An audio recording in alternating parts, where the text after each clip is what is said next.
Hi, thank you for joining us again at Floridian Future. And today we have a very special guest because in an era of unprecedented national debt and constant erosion of our purchasing power through inflation, the question of what constitutes real money has never been more critical. So joining me today to discuss the fight to restore financial sanity is JP Cortez, Executive Director of the Sound Money Defense League, and as lead author of the Sound Money Index and a leading voice in the movement to treat gold and silver as the constitutional money that they were intended to be. JP is at the forefront of the battle against the central banking status quo. And I first met JP through online and a series of threads because here in Florida, they had passed, it was like, oh, great, we're going to do a gold and silver bill. And it was like, ooh, not so great. So in any event, JP, thank you so very, very much for being with us today and being here to help educate the grassroots, educate the legislators, educate people on what really is going on with these different bills because they're happening around the country and what we really need to, in a very simplistic way, focus on to maintain our freedoms. I don't think people realize how much this affects our freedoms. So if you could give us an overview of what you saw when I sent out the bill, the Florida Gold bill, that the original one was like 36 pages long. So what did you notice there? Well, thank you so much for having me on, Saga. It's a great pleasure and privilege to talk to you. I appreciate your efforts on this topic. So last year, like you mentioned, there was a bill that was introduced that was House Bill 999 that really constructed an entirely new regulatory and licensing scheme that roped virtually every business related to precious metals in under the state's Money Transmitter Act. What that means practically is that now these, mom and pop coin shops, these small businesses all over the state will suddenly, overnight and without notice, have to comply with bank-like signups, registering, onboarding all of your customers, keeping sensitive information on hand. Suddenly, this is a massive privacy issue. And so we saw this at the time. And honestly, the Sound Money Defense League has been fighting these fights around the country since 2014. And when we saw this bill in Florida, at the time, there were 65 other bills that I was tracking that we were following around the country. And we read the bill and thought, there's no way Florida would ever pass something like this. It erects an entirely new structure. It's an invasion of privacy. Surely the industry isn't asking for this. Sound money advocates aren't asking for this. There's no way that the state would pass this. And unfortunately, I was wrong. It was a couple of motivated vendors who really put their shoulder behind this thing and ultimately got this passed. What happened was that the rep that did this, Bankson's a really good guy. He's actually a pastor. So, and this is what I try to tell people, just because somebody is in an elected position does not mean they are experts. They're regular people. Again, he's a pastor. So he trusted and believed these guys that came in, and it wasn't just, hey, you need to do your constitutional duty, have Florida recognize gold and silver as legal tender. And they put in all this other stuff. And that was, I believe, the only place he was getting his information. Yeah, it certainly wasn't coming from other sound money advocates, principled supporters of sound money or limited government or a free market. Of course, this is, in no uncertain terms, the government coming and putting its finger on the scale in the market for the benefit of, a few select vendors. And it doesn't make sense. And it exposes the entire rest of the industry and all of their customers to, an entirely new compliance regime, but also real practical questions of privacy. Well, in this, because I look at this bill as basically a Trojan horse. So I understand people got all excited about, yay, gold and silver finally, recognized as legal tender. And in Florida right now, if you purchase gold or silver, if you purchase less than $500 worth, there's a tax on it. So I believe Saga, excuse me, if you don't mind, that's actually not the case anymore. We worked to get that eliminated last year in 2024, I believe. On So a that tax, standalone? yeah, on purchases below 500, because that is an egregious tax, and very Right, few states do that. right. And Florida had been doing it for a very long time. Fortunately, we were able to make the argument that this is a regressive tax that affects, the least fortunate, the people buying small amounts at a time. You're Right. going to tax them, but you're not taxing the people that are making large purchases. It made absolutely no sense. And so Florida, the states are walking back this policy of the threshold tax, is what we call it. Okay. Florida removed theirs in 2024. Connecticut removed theirs in 2025. Virginia removed theirs, I think, in 2022. So we've been working on that issue as well. And I'm happy to say there's been good progress in Florida. Oh, good. Oh, good. So and then the 36-page bill that had all this, can you explain what all the other stuff was and who benefited and what could possibly be the reasoning for putting it in there? Well, so the bill creates an entirely new regulatory regime. So what this is doing is, I guess to be fair, there was the one sentence line in there about, gold and silver are legal tender in Florida and they're not subject to taxes, which are good policies. They're policies that the Sound Money Defense League supports. The state removing impediments to people buying, selling, using gold and silver. Those are positive things. But what we have here is an encroachment of the state coming into this place and creating new regulatory rails that impose an unprecedented mandate on these businesses. That literally there's nothing like this in the country that exists. It's not, precious metals dealers, for example, do not fit the typical definition of money transmitters. And yet Right. here we are. You're talking about now subjecting the business to sign up processes. It was a 40-page document of rules and regulations that businesses are going to have to comply with if Governor DeSantis doesn't veto, that forces them to submit business plans. It forces them to submit questions about their or information about their security around their facility, their insurance, examination requirements, number of other sign up processes, all of this subject to, government approval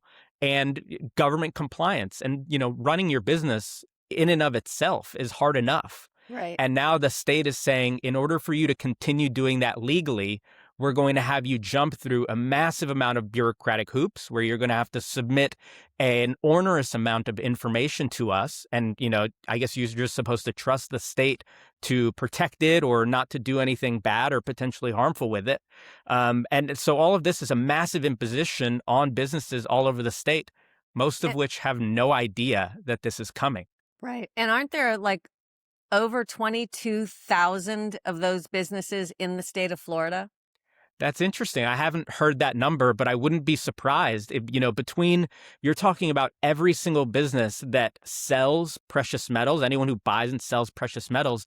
This bill, as reads, says that anyone who exchanges or transmits precious metals is subject to all of this new compliance. How else am I supposed to read that? Or how else is a precious metals dealer or a business owner supposed to read that?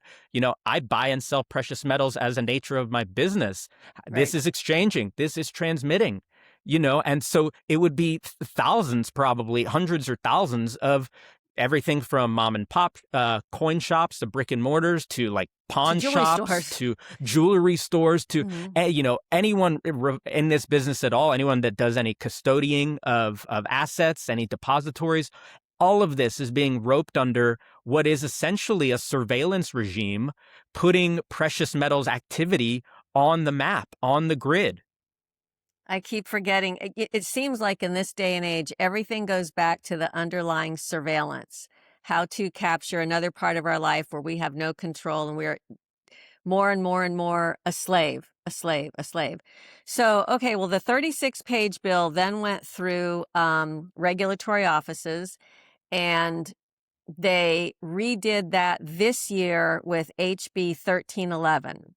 And that one is down to, I believe, 6 pages. Can you go over what is still in that one? So the bill, House Bill 999, that passed last year, Mm-hmm. was I believe, 36-page bill that created this entire system. And all of that was subject to legislature ratification. So the legislature would have to come back in a session to approve all of these rules that were written in House Bill 999. The bill that enshrines those rules are the bills that are being considered this year, which is House Bill 1311 and Senate Bill, I think, 3218. Yeah. So the issue is, over the summer, this rulemaking process was supposed to take place. We met with the regulators in Florida, and they met with several other industry stakeholders and experts on this topic. And we found that they didn't even want this. They don't know what to do with it. It's not necessary. It's certainly outside the realm of what these departments typically do. So there is little excitement for it even within the state regulation authorities. And so in any case, we talked with them, we voiced our concerns, and they parsed the bill down. And they made some improvements that we thought they took some of the most disastrous parts of the bill out, which is we made improvements to make sure that it's explicit, that it's only people in money transmission. If you seek the government's approval because you're a money transmitter, that's fine. But all of these unrelated businesses should be left out and should be left alone. And we were able to write that in. And unfortunately, that bill that improved the original House Bill 999 was shelved. It was laid and put aside. And what passed instead, which is House Bill 1311, is a bill that takes the original bill, House Bill 999, and simply codifies it as written last year with all of the disastrous elements in it. We worked with regulators. They had, the industry stakeholder process. There was a process of finding out and refining the bill. And then the legislature said, we don't care. We're going to set that bill aside and we're going to pass it as is, despite knowing that there are major problems with it. And so now here we are, where the bill sits before on Governor Ron DeSantis's desk, awaiting his signature or a veto. Yes, and so I have written him a letter already. Friends of mine that knew about this have written him a letter already suggesting he veto it. My understanding is if he doesn't sign it, it doesn't pass. A veto is like, no, I do not want it. I do not like it. Him not signing it, it doesn't pass.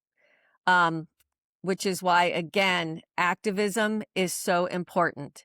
If there was a way to reach out to all these businesses that sell gold and silver and have every one of them, even if 10% of them wrote a letter, that would be like 2,000 letters, which would be great, sitting on his desk, because his desk needs to be full.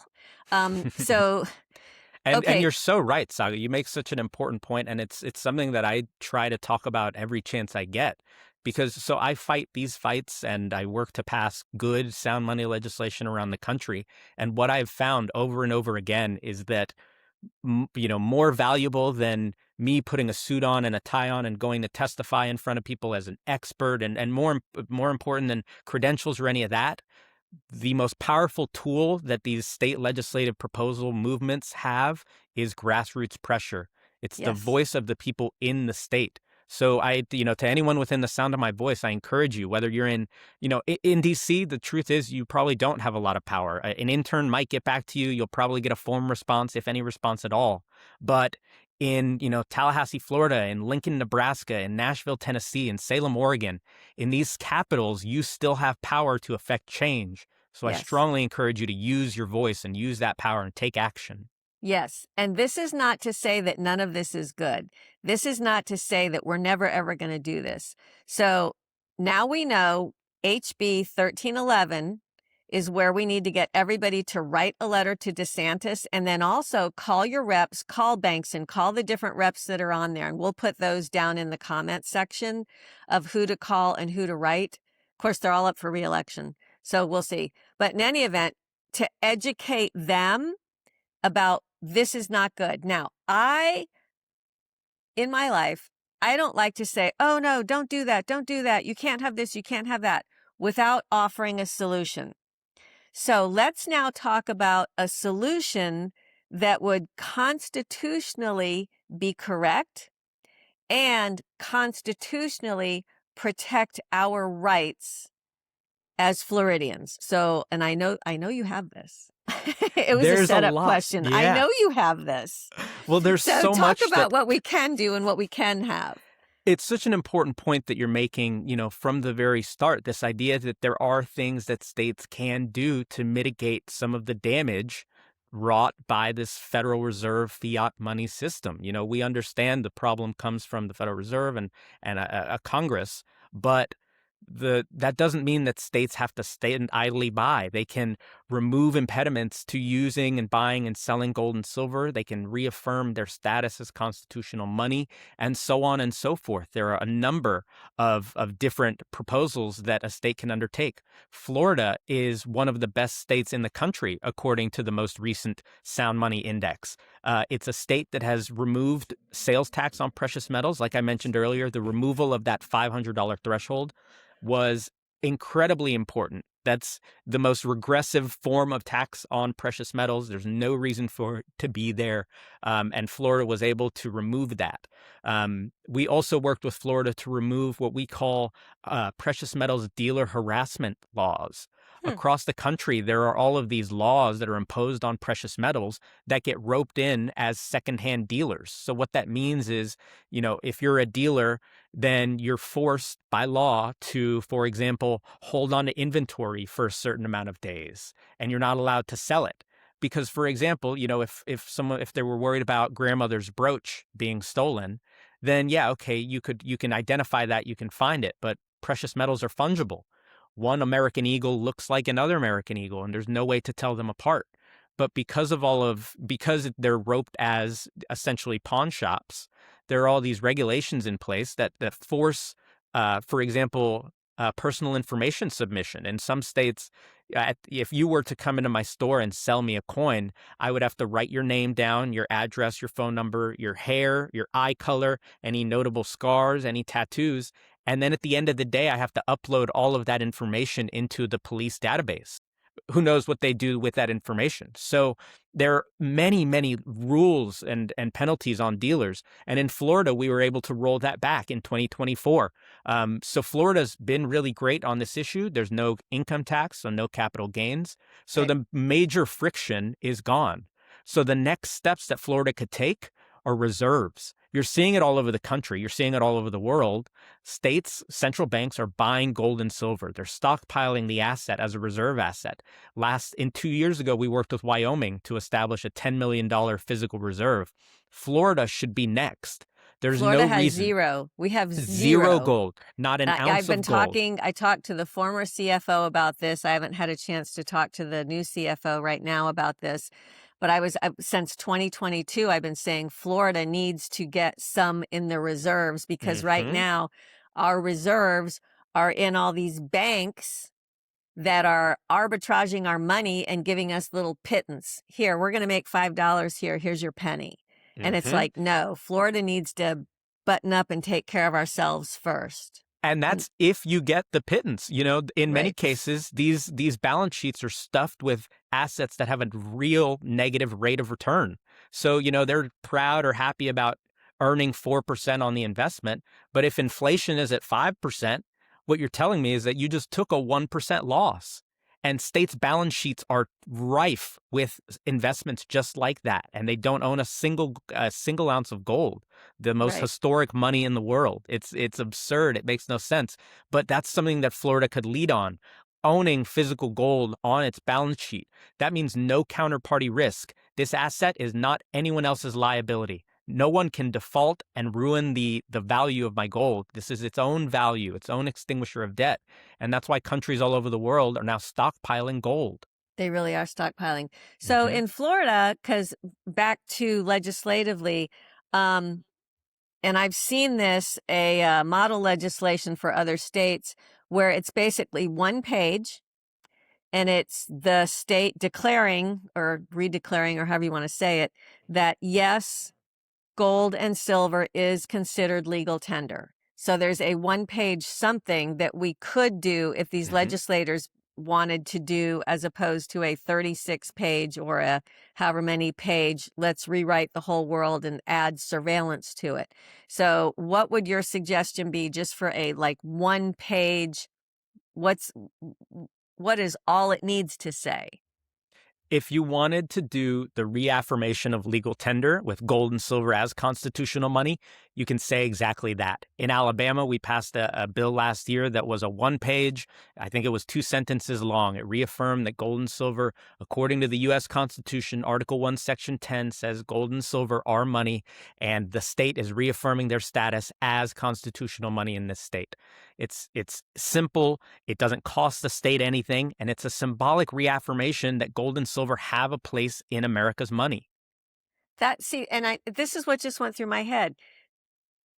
What then was the whole purpose of this 36-page bill where everybody was saying, "Oh, now we're declaring gold and silver legal tender"? I don't understand. Well, because it's a bit of a wolf in sheep's clothing. It, was paraded, it was presented as a pro-gold, pro-sound money, pro-small government thing. But literally, the entire bill is to create a new regulatory regime for these businesses, these transactional gold businesses, to operate within. And really, who benefits? The ultimate point of that is they can now say that, oh, we're endorsed by the state of Florida, and they take this show on the road and they go to other states and say, look, we're endorsed by Florida. Your state should do it next. All of this is essentially who is benefiting from this? The businesses, the vendors that are behind pushing this legislation in Florida and all over the country. That's not nice. I agree. And ultimately, it's especially frustrating that these people are presenting themselves as proponents of sound money, but also free market people. This is going to the state and begging for a designation for your special project. This is the opposite of free market. This is the opposite of sound money. And it's naive to assume that you can give the state all of this new regulatory power and just assume that they won't abuse it. Right. I'm begging these people to think like 2 election cycles ahead and assume that maybe your political party won't always be in charge. And so creating this sort of structure that's ripe for surveillance doesn't make any sense. Right, because I believe they also had digital in there, and anything digital. And Florida has the most robust legislature of any state anywhere on being debanked for a myriad of reasons. Thank you very much, Paul Renner and DeSantis, for doing that in between 22 and 24. So that kind of goes counter to that, and I guess that's the way of the sneaky trying to come in from the side and circumvent that. Well, your point about debanking is prescient. So we understand, we've seen that the modern financial system today is largely a tool of surveillance. And instead, Right. and gold and silver, sound money, assets, money that don't operate on the financial grid, have always provided a safe alternative. One of gold's best features is its privacy, its fungibility, its anonymity. Right. And they want to take, proponents of this scheme want to take gold, among gold's best features, plug it into financial rails that already exist, that are already used as surveillance, and call it innovation. It doesn't make sense. Okay, what you said just made everything click for me. It just made it go like this. Is that, again, it's about our privacy, our anonymity, again, our freedom.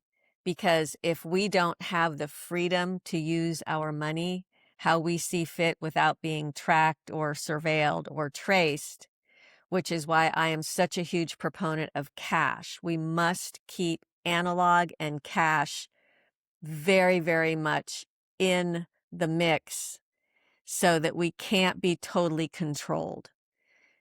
Okay, so it all clicked. Thank you. It takes Yes, me of a course. while. Sometimes I'm a little slow, but thank you for that. Yes, of course. And your point about cash there is a point I was wanting to make as well. When you talk about ideal things that Florida could do to promote, sound money, making sure that cash protections exist is something that other states have done as well.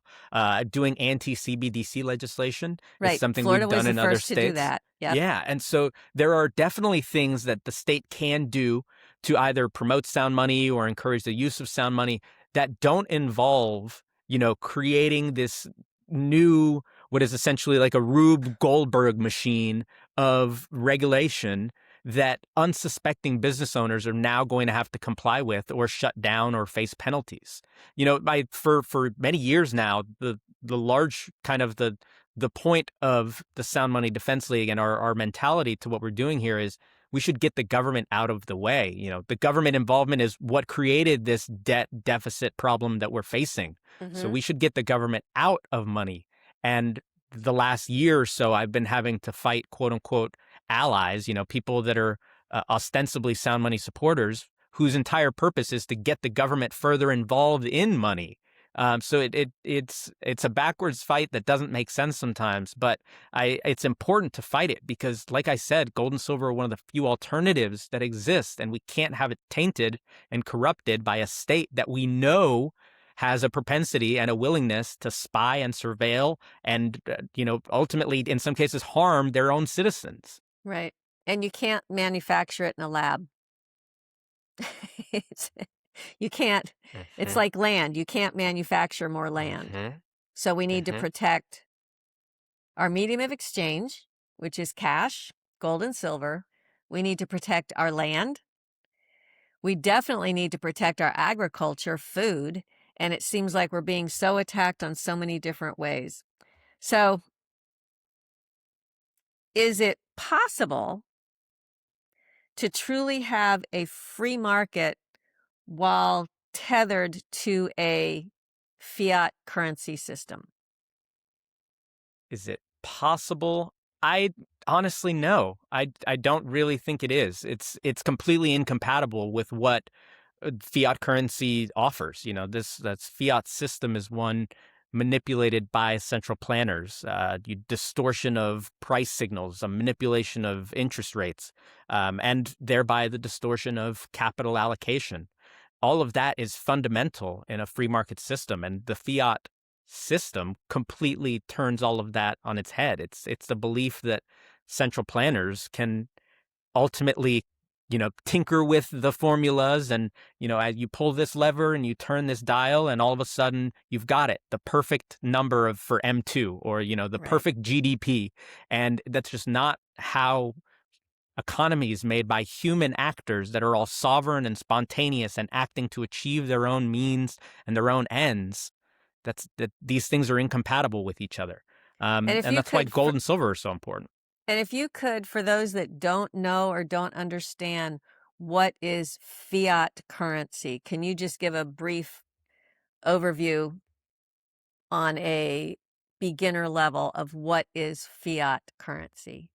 Definitely. So fiat currency, I'm referring to money that is unbacked and printed by a government. So fiat is a Latin term meaning by decree. So fiat is what it's called when the government takes a non-money and says, your money now. So it's a special designation. It's many times and throughout history, so many things have been used as money. Everything from tobacco to seashells to wampum fruit, chickens, boars, all sorts of things have been used as money. And through the process of trial and error, through the market process, gold and silver rose to the top as good monies. So they're reliable, they're stable, they're fungible, they're divisible, they're transportable, all of these characteristics that you want in a good money. The government came, I guess, realizing, that the power to print or control money is an unbelievable power over a populace. It gives you complete control over a people, more even than like direct surveillance. It completely controls the way your people act and allocate their lives. And governments saw that power, and they've longed for it since the beginning of time. The power to create money out of nothing is a tale in fairy tales. And since in the United States, originally the money was built or based in gold, and then the government realized, wait, if we remove this tether to gold, then we can be unrestrained by what has been, to quote. Right. And I think, and you had mentioned about, backed by nothing. And I think people also, I'm making a couple circles here, but people also don't understand right now our banking system is based on debt. And for instance, in North Dakota, which is the only state right now that has a sovereign state bank, and I've been working on trying to educate people on a sovereign state bank for Florida, because according to our state constitution, we could have one. Like, for instance, in Tennessee, they can't. Anyway, back to is that the State Bank of North Dakota is an asset-based bank. And I think that is a huge difference between debt-based and asset-based. I mean, as a person, just think about your house, your own home, how you run your home. It's like, okay, well, we have this much debt, so let's get more debt, or we can, leverage on that. And then what happens when you can't pay it? Oops, you lose everything. As opposed to, okay, we have this much assets, we have this much in the savings account. Okay, this is what we can spend. We have to stop once we're at the bottom there. And we need to get back to that because as we can see, our national debt is ridiculous. It's absolutely insane. And thankfully, in Florida with DeSantis, he has paid off so much of Florida's debt. I mean, almost like 50% of Florida's debt that has accrued in the over 100 some odd years that Florida's been a state. So hopefully we can continue that trajectory. But big difference between debt-based and asset-based. Yeah, and you're absolutely right. And that monetary printer acts as an intoxicant. The only limitation is not our resources or our money. It's our imagination. The politicians can just spend endlessly. And this has massive societal effects on a people. Right. People can't save anymore. The money has been destroyed as a savings vehicle. And so you have now if you want to get ahead, you have to invest. You have to use a home to increase your net worth because, you can't just store money. And so it completely distorts the way a society interacts. And that's why Florida is being so good and taking these steps forward is such a positive sign. It's the 5th biggest economy in the country, the 15th in the world if you took it as its own country. And so DeSantis obviously is in favor of sound money. He wants to do the right thing. Right. Unfortunately, he's been sold a bill of goods on this. And so the goal, the hope is to get him to stop this. Well, I think also because of the fact that Florida has been such a leader and Florida is doing so well, it also has a bigger target on our back. So for the not so nice, creepy people that are out there and organizations that are out there putting, okay, well, let's take this one down. Let's take this one down. Let's take this one down. Florida has a very, very large target on our back. And that's why we need to be excessively careful in what we do. And voting has consequences. I'm just going to say that voting has consequences. Look for track record, look for experience, look for who is backing who, look for all of these things because they matter. We are not running a popularity contest. We are not voting for prom king. We are not voting, oh, he's so nice, I like him. Okay, who's funding him? Who's supporting him? What is the track record? And it's so important. It's very, very important. So that's my little pre-primary speech. Yeah, it's great. Yeah. JP, I want to thank you so very, very much again for being here to clear a lot of things up. It cleared a lot of things up for me. And now my challenge to people watching this is please reach out to your legislators, reach out especially. And when I say you can send an email, if you send an email, he may or may not read it, but there may be somebody there basically keeping score. Okay, this many people said no, please veto HB 1311. This many are in favor of it.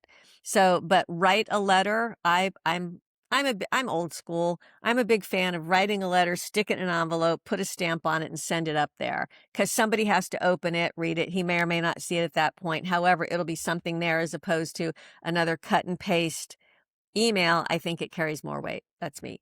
Any last words of wisdom? I hope, to the governor, I guess, I hope that he will do the right thing.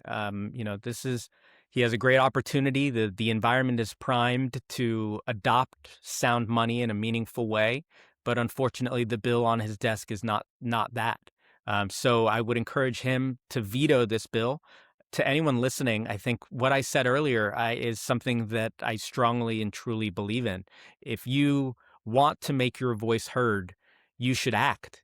So many of the members of the own industry that either don't know or don't know how to take action.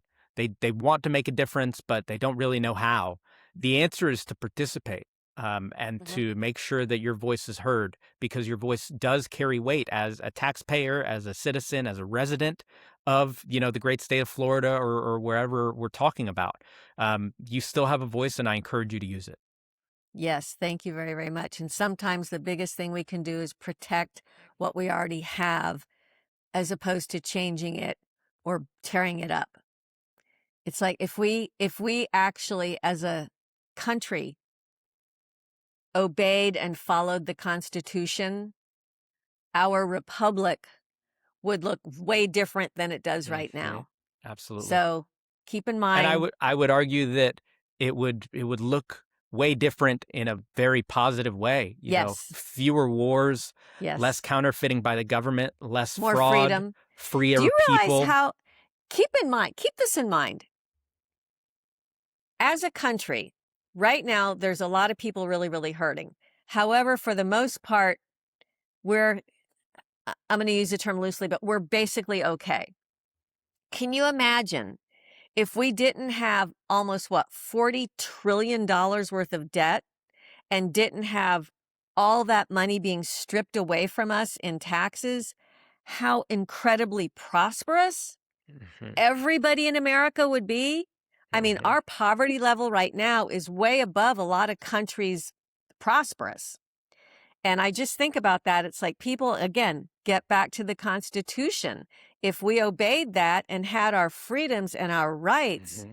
we could be quite prosperous, Yes. and that's what I'm trying to do in Florida is button Florida up to help create the prosperity, create the jobs, create the industry, create everything that has been stripped away from us. And this HB 1311 will strip even more away from all those small mom and pop businesses. So that's where Absolutely. I'm at. One last word. If you were to talk directly to our fabulous governor, Ron DeSantis, what would you say to him? Talk to him like right now, like I'm going to send this clip to him. What would you say? Governor DeSantis, I really appreciate your commitment and your dedication and your recognition of sound money, and your understanding that sound money is the answer to the problem that we have of America's broken money. But this bill, House Bill 1311, is not the way forward. This is a bill that was not consulted or approved by industry stakeholders or sound money experts. I'm sorry to tell you, you were deceived. You were sold a bill of goods. But the fortunate thing is there are things that Florida can do, and we would be happy to work with you on positive legislation that promotes sound money, promotes business, promotes privacy, and ultimately promotes an individual to readopt their own gold standard if they want to. So whenever you're ready, I am available at your convenience. Oh, JP, thank you so very, very much. That was fabulous. And I greatly appreciate you being here. This has been quite eye-opening for me. I try to keep up on things, and as always, whenever I hear from you and now talk to you, I learn even more. So thank you so much, and thank you for all you're doing as well. Thank you so much for having me on, Saga. It was so great talking to you.